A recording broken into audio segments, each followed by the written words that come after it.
හීනයක්ද මන්ද ඔයා පියවියසට මාදකපු ජීවිතයක් මට තිබුණා ඔබ මත්තෙම නැහුණු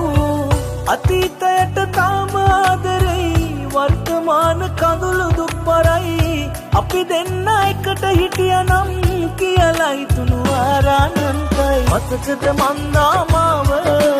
ඔබ කී හොඳම කෙනාව ජීවිතයම ඔබ ගාව මතු සම්බන්ධයි අපේ කතාව මතකද මන්දාමාව ඔබ කී හොඳම කෙනාව ජීවිතයම ඔබ ගාව මතු සම්බන්ධයි අපේ කතාව